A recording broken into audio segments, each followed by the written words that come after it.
돈을 위해 일하지 말고 돈이 나를 위해 일하게 하라. 부자 아빠 가난한 아빠의 저자 로버트 기요사키의 말입니다. 우리는 누구나 부유한 삶과 성공을 꿈꾸지만 정작 자신이 꿈꾸는 성공이 무엇인지 정확하게 정의를 내릴 수 있는 사람은 많지 않죠. 더 나아가서 꿈꾸는 성공에 이르기 위한 방법을 아는 사람은 더더욱 적을 텐데요.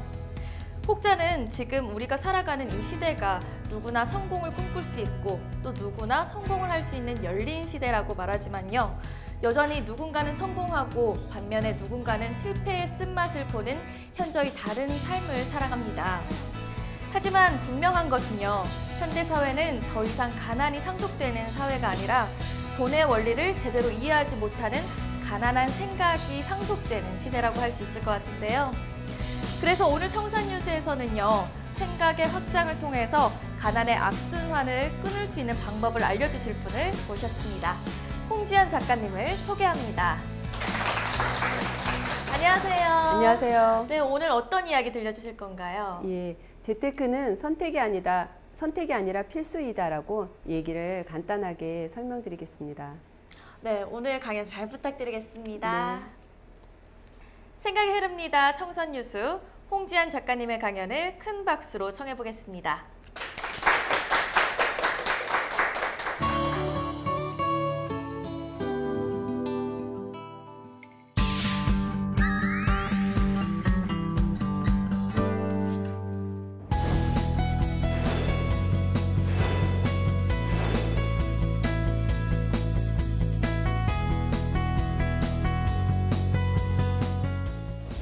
안녕하세요.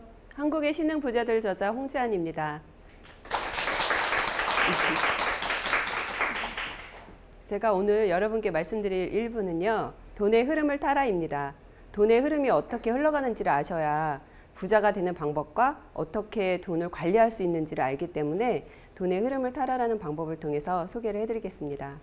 저는 보시다시피 현재 한국은행에서 30년째 근무를 하고 있고요. 취업을 위한 학생분들도 계시지만 되게 다양하게 많은 이력이 있잖아요. 근데 이거를 이룬 거는 최근에 불과 10년 안에 이룬 것들이에요. 그전에는 저도 제가 하고 싶은 것들을 못하고 여러 가지 가정 형편과 여건상으로 미루었다가 이렇게 이루기 시작한 것들이 얼마 되지 않았기 때문에 지금 마음은 여기 계신 분들과 거의 비슷한 마음이라고 생각합니다. 제가 부자의 기준을 했는데요. 부자 기준은 어떻게 생각하세요? 부자 기준 뭐라고 그쵸? 네. 돈이 많은 분.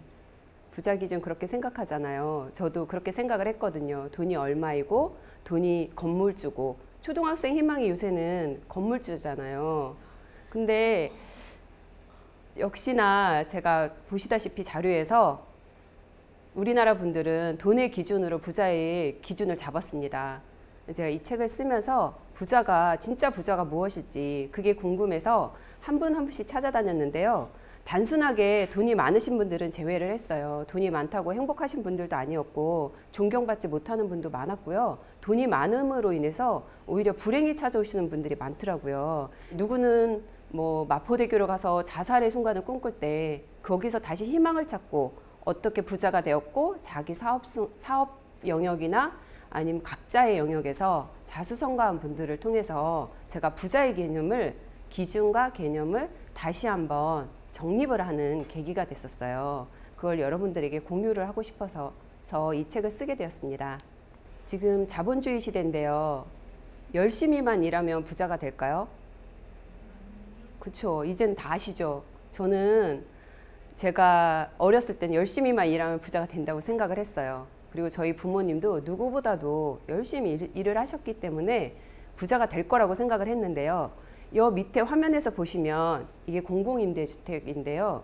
제가 20살이 되던 해 이 집에 첫 입주를 하게 됐어요.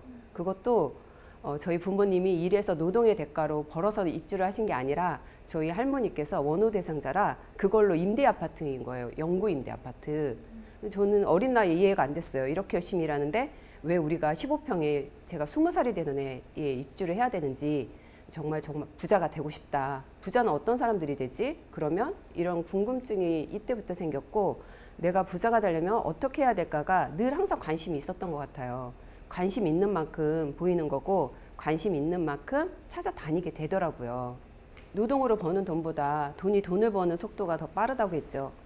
그리고 그거는 경제 성장률보다 자본가 이득 수익률이 더 훨씬 높다는 거하고 불평등을 계속 어쩔 수 없이 가야 된다는 거예요. 저는 이거를 보면서 이 자본주의 원리를 깨달은 순간 어떻게 해야 되지? 이런 생각이 들었어요. 제가 부모에게 물려받지 못했다면 그럼 나는 결코 부자가 될 수 없는 거야? 그 단지 부자가 된다는 게 불편한 것들이 너무 많았기 때문에 어떻게든지 가난을 좀 벗어날 수 있는 방법이 없을까 이런 것들을 되게 고민했는데요. 그래서 저는 마음을 먹었어요. 내가 부자로 태어나지 않았다면 부자로 거듭날 수는 있잖아. 그건 내가 선택할 수가 있는 거야. 내가 부모를 선택할 수는 없고 내가 부자가 될 수 있는 방법은 찾을 수 있지 않을까? 이런 생각에서 항상 늘 어떻게 하면 될지 이런 생각을 했었어요. 그 방법 중에 하나가 돈의 흐름의 파도를 타자 이렇게 설명을 해드렸는데요. 앞서서 저의 이력을 보셨듯이 제가 대기업에 입사를 했는데요. 6개월 다니다가 퇴사를 했어요. 부자가 되기 위해서 대기업을 가면 고액 연봉에 곧 될 거라고 생각을 했는데 그러기에는 현실적으로 좀 어려움이 많더라고요. 그래서 그 다음에 대기업보다 좋은 데가 어디지? 돈을 벌 수 있는 곳. 아, 은행이구나. 은행에 가면 돈의 흐름이나 어떻게 부자가 되는지 그런 분들을 알 수 있겠다 싶어서 제가 한국은행에 입사를 하게 되었는데요. 그렇다고 다 부자가 된다면 저희 은행 직원분들이 전부 다 부자이겠죠. 근데 현실은 어디에 있느냐보다 어떠한 사고로 어떠한 자세로 어떻게 임하느냐가 되게 중요하다는 거를 제가 은행에 다니면서 깨닫게 되었고요. 돈의 흐름을 알고 길목에서 잡아야만이 그 부자가 될 수 있다는 거를 깨닫게 되었습니다. 돈이 뭐라고 생각하세요? 그냥 10,000원짜리 한 장 있다고 보시면 여기 화폐 가치가 있는데요. 이게 그래프로 보시면 이해가 쉽죠. 경제가 어려운 것이 아니라 어떻게 보면 실생활하고 굉장히 민첩하게 연결이 되어 있어요. 여기 빨간색하고 파란색 보시듯이 기준금리가 빨간색이고요. M1, M2에서 통화량이에요. 서로 상반되게 가는 거 보이시죠? 부자들은 이거를 모르지만 감으로 다 터득하신 분들이에요. 돈의 양이 많이 풀리면 가치가 떨어져. 10,000원짜리 한 장 갖고 슈퍼 가서 뭐 빵을 1개 샀다면 이제 2개를 살 수 있는 거야? 그러면 내가 돈을 어떻게 해야 되지? 이런 시스템을 경제가 아니라 화폐 경제, 화폐 가치가 무엇인지를 그분들은 정확하게 이해하고 있었고 이거를 빨리 알면 알수록 자기 경제적인 자유나 생활에 대해서 주인으로 주체적으로 생활하실 수가 있어요. 에릭 메스킨이라고 노벨 경제학상 수상자가 말씀하셨어요. 보이시죠? 금융위기가 정확히 언제인지는 알 수 없지만 예측이 가능하다고. 근데 예측하신다는 생각을 하셨어요? 저희가 2번의 큰 글로벌 위기나 경제 위기가 왔지만 일반 서민들은 이런 위기가 올 거라는 예측도 못했고 왔을 때 어떻게 대처해야 되는 방법조차도 몰랐어요. 지금은 그나마 여러 곳에서 알게 돼서 알고 계신 분들이 계시지만 아직까지도 그럼 나는 어떻게 대처를 해야 되는 거야? 내 지금 경제 상황에서 어떻게 해야 되지? 이런 것들을 아시는 분은 너무 극히 극소수이기 때문에 그런 것들을 조금이라도 알았으면 좋겠다는 생각이 들더라고요. 경제학자가 이렇게 말씀하셨는데 그 원리를 우리도 안다면 어느 정도 각자의 상황이나 생활에 맞추어서 적용이 되지 않을까 이렇게 생각이 듭니다. 재테크는 선택이 아니라 필수이다. 어떻게 생각하시나요? 네, 그렇죠. 재테크는 필수이십니다. 그리고 빠르면 빠를수록 좋으세요. 제가 지금부터 재테크는 어떻게 하는지 3대 재테크를 통해서 여러분들에게 설명을 해드리겠습니다. 첫 번째는 절약입니다. 두 번째는 투자이고요. 세 번째는 시스템이에요. 어떠세요? 이거 다 모르신 건 아니죠? 다 알고 계신 건데 누구는 실행을 하고 누구는 실행을 하지 못하잖아요. 그 차이가 뭔지 그리고 어떻게 하면 실행을 할 수 있는지 그 방법들을 오늘 알아보겠습니다. 첫 번째는 기본은 절약이에요. 당장 10%의 소득을 올릴 수 있는 방법이 뭘까요? 10% 안 쓰면 되는 것밖에 없어요. 근데 이거를 기본을 안 하고 싶어 하죠. 절약 안 하고 손쉽게 돈 벌 수 있는 거, 모을 수 있는 방법이 없는지 찾아다니고 있잖아요. 푼돈과 종잣돈을 생각을 바꿔야 돼요. 대부분 투자하면 어떻게 생각하시나요? 종잣돈이 있어야 돼. 이렇게 생각을 하시는데 종잣돈 얼마로 생각하세요? 그렇죠. 뭐 단위가 1,000만 원 이렇게 생각하시는데 제가 주변에서 보신 분 중에서 300만 원부터 500만 원으로 시작을 해서 지금 몇백억대 자산가가 되신 분들도 많아요. 그분들은 100만 원, 200만 원을 푼돈이라고 생각하시지 않는 거예요. 초등학생이 100만 원은 어떤가요? 굉장히 큰 돈이죠. 근데 대학생들한테는 어떤가요? 또 10만 원이 한 달 용돈도 안 되는 거죠. 정말 작게는 5만 원부터 내 푼돈이 정말 소중한 거다. 이게 종잣돈이 될 수 없는 건가? 이렇게 생각을 바꾸셔야 됩니다. 그리고 저희들도 집에서 어떤가요? 100원짜리 굴러다니면 줍는 사람 있나요? 동전? 지금 초등학생도 안 줍잖아요. 부자들은 이 100원짜리 동전 하나도 다 아끼시고 다 소중하게 다루시더라고요. 푼돈과 종잣돈은 차이가 없다는 거를 꼭 기억을 하시고 재테크의 기본은 전략이라는 거에서 출발을 하셔야 됩니다. 또 말씀드렸듯이 작은 돈을 흐름을 알고 통제를 해야만 큰 돈이 들어와도 그거를 유지할 수가 있어요. 하루아침에 로또가 당첨되신 분들은 어떻게 되시나요? 갑자기 큰 돈이 들어오신 분들이 행복해지시거나 그걸 지키시는 분들이 없으신 거는 작은 돈부터 흐름을 통제하지 못했기 때문에 큰 돈이 들어왔을 때도 자기가 어떻게 관리를 해야 되는지 어떻게 운영을 해야 되는지를 몰랐습니다. 이게 바로 부자 근육이라고 리셋하라는 개념으로 정리를 해보았는데요. 내가 한 달에 쓰는 용돈을 혹시 적어보신 분 있으신가요? 주로 없죠. 그리고 내가 얼마를 쓰는지도 모르시죠. 체크카드로 사용하시지만 내가 한 달에 쓰는 체크카드가 교통비로는 얼마 나가고 내가 한 잔 마시는 커피가 한 달에 얼마인지 잘 모르고 그냥 체크카드이고 부모님이 주시는 용돈이고 내가 알바해서 돈 버는 돈이니까 그냥 사용을 하시는데 그것부터 흐름을 통제하고 관리를 하셔야만이 직장인이 되었을 때 또 나중에 돈을 벌었을 때도 유지가 되고 관리가 돼요. 제가 아시는 학생분 같은 경우는 포스트잇에다가 하루 쓰는 거를 쭉 적더라고요. 쭉 적어서 그거를 하나에 크게 한 달치를 붙여서 정리를 해보시면 내가 뜻하지 않게 어디에 돈이 새고 있는지 돈이 또 어떻게 쓰고 있는지 한눈에 볼 수 있기 때문에 관리도 되고 유지도 되고 작은 용돈에서 돈을 모아서 그분 같은 경우도 지금 큰 부를 이루셨어요. 정말 작게는 1,000원에서 10,000원부터 시작을 해가지고 그 큰 돈을 벌 수가 있는 거죠. 스마트폰 있으시잖아요. 거기에 보면 여러 가지 앱도 많아요. 그래서 가계부 같은 거나 앱이나 이런 거 설치하셔서 내가 쓰는 것들이 어떻게 되는 건지 카드와 연동을 하게 되어 있어서 연동을 한 것을 보시고 가계부를 쓰시라고 하면 힘드니까 그걸 관리를 하는 게 중요합니다. 푼돈하고 종잣돈을 모았는데 투자를 다 하고 싶어 하시잖아요. 근데 보면은 투자하지 않고 부자가 된 사람은 대한민국에 없습니다. 그만큼 투자는 아주 기본이에요. 근데 투자하면 어떤가요? 되게 어려웠고 남일이라고 생각하시잖아요. 근데 작게는 5만 원부터 시작을 해서 주식으로 아니면 채권으로 다른 것들로 투자하고 계신 분들이 많아요. 어릴 때부터 투자의 개념을 아셔야만이 커서도 돈이 들어왔을 때도 투자가 뭔지를 알 수가 있기 때문이에요. 근데 여기서 한 가지 꼭 짚고 넘어가야 될 게 있어요. 투기하고 투자 차이를 꼭 아셔야만이 투자를 할 때 어떤 곳에 투자를 할지를 알고 있어요. 투자와 투기의 차이가 뭐라고 생각하세요?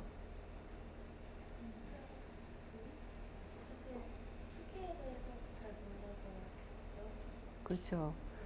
요즘 학생들이 20대가 비트코인 열풍이 일었잖아요. 그래서 너도 나도 비트코인 하면 젊은 학생들이 많이 뉴스에도 많이 나오는데요. 왜 그럴까요? 그 학생들이 투기와 투자를 정확히 알고 할까요? 비트코인이 투기라고 말씀드리는 건 아니에요. 분명히 블록체인은 매력적인 투자하기 맞는데요. 블록체인이 뭐고 비트코인이 뭔지를 알고 들어가는 학생이 있을까요? 거의 드물 거라고 생각을 해요. 단지 누가 용돈으로 얼마를 벌었다더라. 친구가 얼마를 벌었다니까 내가 갖고 있는 거 조금 해서 들어가려고 하는 거잖아요. 근데 제가 생각하는 투기와 투자의 차이는 내가 알고 들어가느냐, 내가 모르고 들어가느냐 이 차이예요. 왜냐하면 내가 알고 들어가는 거에서는 통제력을 잃지 않아요. 어떠한 통제력을 잃지 않냐면 친구가 얼마로 10만 원을 벌었어. 그러면 나도 들어가고 싶잖아요. 들어갔는데 그게 갑자기 떨어져요. 그럼 어떻게 될까요? 친구한테 빌리고 그걸 만회하고 싶어서 부모님께 거짓말을 할 수도 있고 아니면 내가 알바를 할 수도 있고 만회하고 싶어서 다시 그거에 더 모르고 들어가잖아요. 들어갈 경우는 어떻게 되나요? 그것들은 더 손해를 보게 되죠. 주로 주식이 모르고 들어갔을 때 떨어지게 되면 내가 더 들어가서 물타기를 해보지만 결국 수익을 얻는 사람이 없잖아요. 근데 내가 이걸 확실하게 알고 들어간다면 흔들리지가 않아요. 누가 옆에서 뭐라고 해도 내가 그게 어떠한 제품인지 확실하기 때문에. 예를 들어서 내가 핸드폰을 산다고 생각을 해보세요. 핸드폰을 사는데 거기가 확실하게 내가 좋아하는 거예요. 그거 뭐뭐가 안 좋아해도 안 사나요? 그건 아니시죠. 그만큼 투기와 투자는 내가 알고 들어가느냐에 따라서 내가 통제력을 잃지 않아요. 누가 뭐라 해도 흔들리지 않고 내가 주체적으로 그거를 투자를 하게 되어 있고 통제를 하게 되어 있기 때문에 투기와 투자가 중요합니다. 기사에서 보시다시피 어떠신가요? 국제사기단이 66개국에서 1,100억을 사기를 했는데 한국인이 700억이래요. 왜 그럴까요? 이건 아주 오래전부터 내려왔던 폰지 사기라는 거예요. 매일 1.5% 수익을 준다니까 너도 나도 이게 무엇인지도 모르고 그냥 돈을 다 들어가게 된 거예요. 그럼 이거 누가 책임을 지나요? 결국은 자기가 스스로밖에 할 수가 없는 건데 그때는 어쩔 수 없는 거잖아요. 그렇게 너무 고통이 크기 때문에 정확히 알고 투기와 투자의 차이점을 알고 들어가느냐 모르고 들어가느냐가 되게 큰 차이가 있습니다. 제가 투자 중에 추천하는 거는 주식이에요. 주식 중에서도 개별 종목은 어렵잖아요. 개별 종목이 어렵기 때문에 인덱스 펀드라는 것이 있어요. 인덱스 펀드는 여러 가지 주가 지수 중에서 대표적인 것들을 모아서 거기다만 투자를 하는 거예요. 내가 직접 투자를 하는 게 아니라 나 대신 우량주인 몇 개를 선정해서 다른 전문가들이 투자를 해주는 거기 때문에 인덱스 펀드는 투자하기가 조금 손쉬워요. 그리고 제가 이걸 투자를 추천해드린 이유는 내 돈이 들어가 있느냐 안 들어가 있느냐에 따라서 관심이 가냐 안 가냐가 달라지거든요. 개별 종목은 일일이 신경을 써야 되잖아요. 이 주가가 지금 샀는데 얼마에 올랐고 얼마에 떨어졌어. 근데 인덱스 펀드에 들어가 있으면 내가 들어가 있는 인덱스 펀드의 대표적인 종목이 뭐지? 삼성전자, 현대차, 뭐 LG전자 뭐 이런 것들인데 이런 것들이 지금 어떻게 움직이고 있지? 그리고 내가 들었던 상품인 인덱스 펀드 중에 하나인 상품이 현재 얼마큼 수익률이 낮고 떨어졌다면 이거는 어떠한 것들이 있는 거지? 이렇게 관심을 갖기 때문에 주식을 공부하기에는 초보자로서 손쉽게 접근할 수 있는 것들의 상품 중에 하나가 인덱스 펀드예요. 노벨 경제학자 사무엘슨도 말씀하셨어요. 인덱스 펀드 상품 개발이야말로 바퀴와 알파벳 발명만큼 가치 있는 일이다. 시장 전체에 투자하면 정확히 시장의 성장을 그대로 누릴 수 있다. 존 보글 투자의 대가이신데요. 이분도 말씀하셨어요. 얼마를 갖고 주식을 투자할 수 있다고 생각하시나요? 들어가는 돈이 100만 원?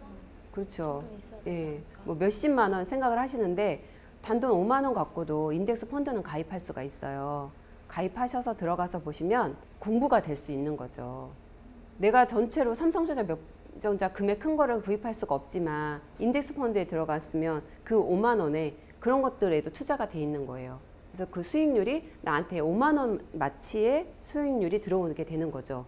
그래서 시장 전체에 정확히 시장 성장을 그대로 누릴 수 있다라고 표현을 한 것이고요. 인덱스 펀드 같은 경우는 누구나 손쉽게 그래서 가입할 수가 있는 거죠. 가입하는 방법은 또 어렵지 않아요. 인터넷 웹에서 펀드 슈퍼마켓이라고 어플을 활용하시면 바로 깔리고요. 이게 비대면이라서 수수료도 적어요. 운영 수수료도. 그리고 여러 가지 어플을 들어가서 보시면 여기에서 현재 내 펀드가 얼마만큼 성장률이 있고 어떻게 흐르고 있고 이런 것들도 나와요. 그래서 국내 인덱스 펀드뿐이 아니라 해외 인덱스 펀드도 추천을 하는데요. 인도와 중국 증시 같은 경우도 인덱스 펀드에 분산해서 하실 수가 있어요. 5만 원, 5만 원, 5만 원을 어느 하나는 중국 쪽에 5만 원은 인도 쪽에 5만 원은 뭐 미국 쪽에 이렇게 공부하신다는 셈치고 들어가서 보신다면은 어느 순간에 흐름이 좀 보이실 거예요. 주식을 개별 종목으로 투자하시라면 어떠신가요? 그거는 어려워서 못 하시잖아요. 그리고 손해를 보셨지 이익을 보시는 분이 드문데 이렇게 꾸준히 2년, 3년 기본에서 충실하게 공부를 하신다면 주식 같은 경우는 투자하는데 어느 정도 큰 성과가 나실 거예요. 얼마 전 같은 경우 테슬라가 SNS에 부도가 난다 만우절에 올리는 거 있었죠. 그때 어떠셨나요? 대부분 보고 웃어 넘기거나 아니면 이런 일이 있었구나 하지만 또 누군가는 그것을 보고 테슬라가 만약에 그렇게 되면 우리나라에는 어떠한 영향을 미치고 주식에는 어떻게 미칠까 이렇게 접목을 하는 친구가 있었어요. 그 친구도 10만 원 들어가 있어요. 인덱스 펀드에. 근데 10만 원 갖고 1년 정도 투자의 흐름을 보다 보니 모든 면에 관심을 가게 되는 거죠. 예전에는 중국에서 무슨 일이 있어도 중국이 상하이 증시가 폭락을 했어도 관심을 안 가졌는데 인덱스 펀드에 중국 쪽에 10만 원, 인도 쪽에 10만 원, 미국 쪽에 10만 원을 들어가서 보면 그 나라의 경제도 보고 우리나라의 상황이 어떤지도 보고 내가 그럼 해야 할 게 무엇인지도 보기 때문에 공부를 차근차근히 하고 있어요.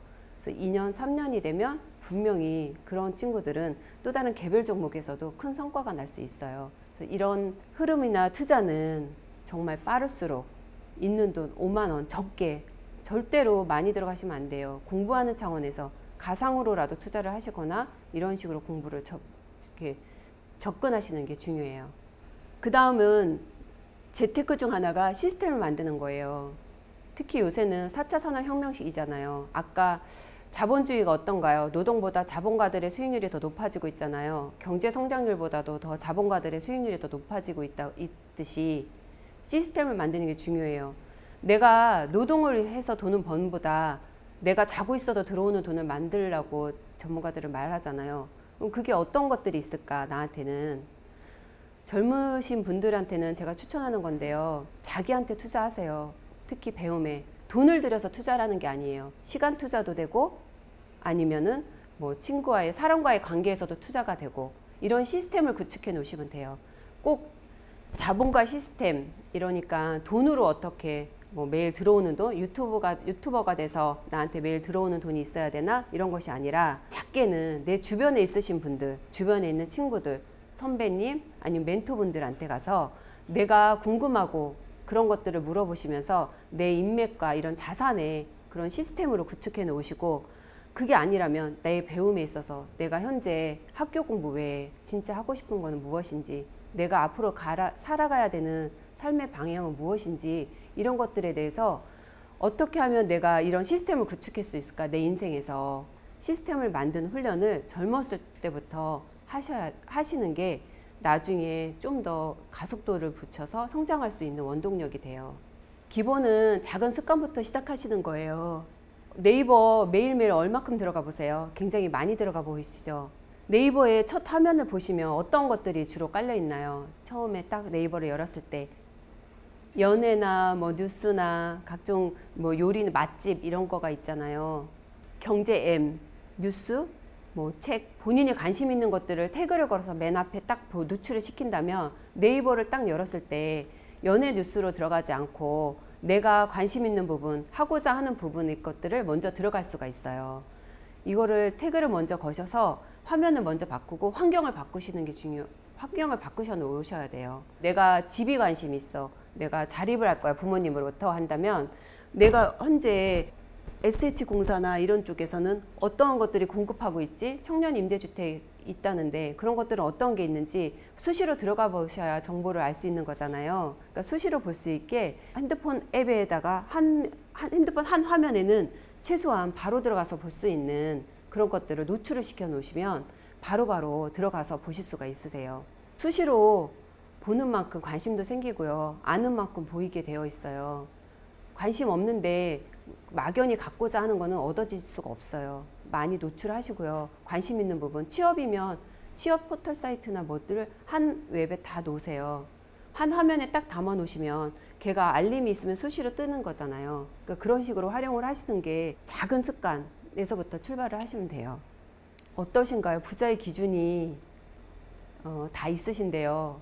제가 생각하는 부자의 기준은 최종 부자의 기준은 이런 거라 생각을 해요. 돈이 많아서 행복한 것도 아니고 존경받는 것도 아니고 각자 가치관에 맞추어서 부자의 기준으로 세우시는 게 정립을 하시는 시간이 한번 필요하세요. 그래서 나는 어떤 부자가 되고 싶은지 지금 이 상황에서 어떤 것을 할 수 있는지 이런 것들을 생각해 보시고요.